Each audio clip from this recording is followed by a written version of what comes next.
Лондон Айортис. Добрый день, уважаемые жители республики. Сегодня в преддверии Международного женского дня встретился с женщинами-предпринимателями Республики Коми. На самом деле, вообще это бизнес и женщина – это всегда такое понятие очень необычное, потому что бизнес – это всегда риск, но тем не менее у нас и в России мы занимаем второе место в мире по количеству женщин-предпринимателей, ну и в Республике Коми 40% от всех предпринимателей – это как раз наши замечательные женщины. И поэтому, да еще и самозанятые 43%. Ну, в общем, женщины у нас в Республике Коми точно совершенно во главе предпринимательской активности.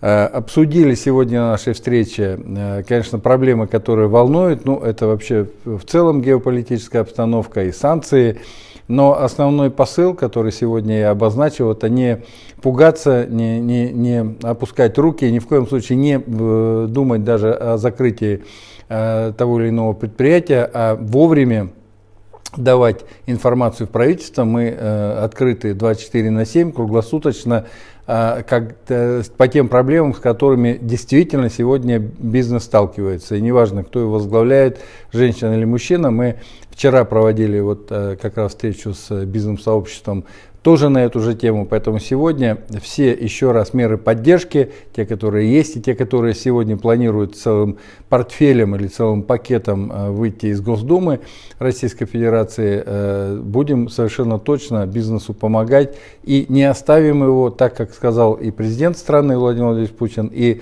здесь на территории Республики Коми мы точно подставим плечо нашему бизнесу.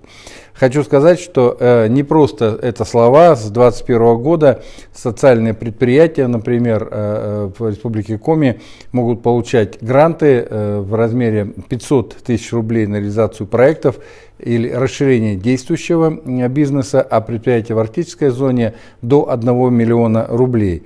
По итогам прошлого года в конкурсе из 27 победителей 22 победителя – это женщины-предприниматели.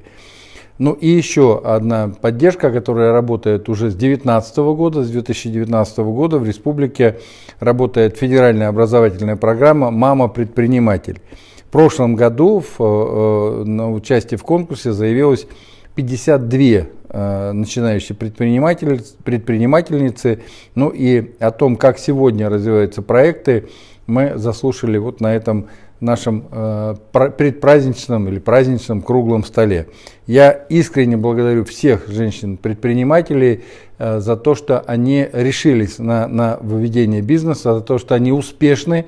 И, конечно, пожелать женщинам-предпринимателям не только в эти мартовские дни, а вообще в целом счастья, радости, здоровья.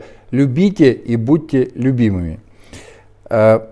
По эпидобстановке. За сутки мы чуть-чуть снизились. У нас сегодня выявлено 935 случаев заболевания коронавирусом. Помните, вчера я говорил цифру 1159 случаев. И у нас сегодня новый антилидер Воркута заняла первую строчку. Мы сейчас анализируем, что там происходит.